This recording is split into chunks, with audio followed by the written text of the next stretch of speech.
ఈ గల్ఫ్ దేశాలలో ఎదురవుతున్న సంక్షోభాలు, అమెరికా, యూరప్ దేశాలు ఎదురవుతున్న సంక్షోభాలు, ఇప్పుడు ఆర్టిఫిషియల్ ఇంటెలిజెన్స్ సంక్షోభాలు, వీటన్నిటి మధ్యన ఏది ఒళ్ళు బద్ధకంతో పని చేయకుండా మానేస్తున్నటువంటి కూలీలు, సంక్షేమ పథకాలు వస్తున్నాయని చెప్పి వదిలేసుకుంటున్నటువంటి ఈ శ్రమ తగ్గించుకుంటే రేపు పొద్దున కష్టాలు ఎదురవుతాయి అన్నట్టు స్వీయ అనుభవంతో ఒక వ్యక్తి పెట్టినటువంటి ఒక పోస్ట్. ఒకప్పుడు ఉత్తర తెలంగాణ ప్రజలకి గల్ఫ్ దేశాలు అన్నం పెట్టాయి. మనలో చాలామంది గల్ఫ్కి వెళ్ళి సంపాదించుకున్న వాళ్ళు చాలామంది ఉన్నారు.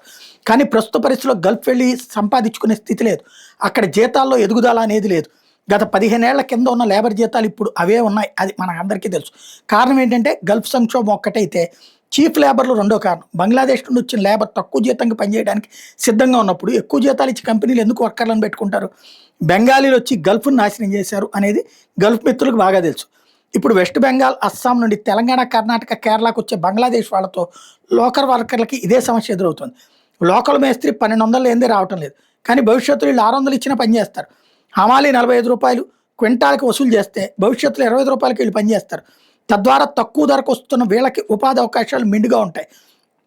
లోకల్లో ఉండేటటువంటి సందర్భంలో లోకల్లో ఉండే వర్కర్లకు ఉపాధి అవకాశాలు తగ్గుతాయి.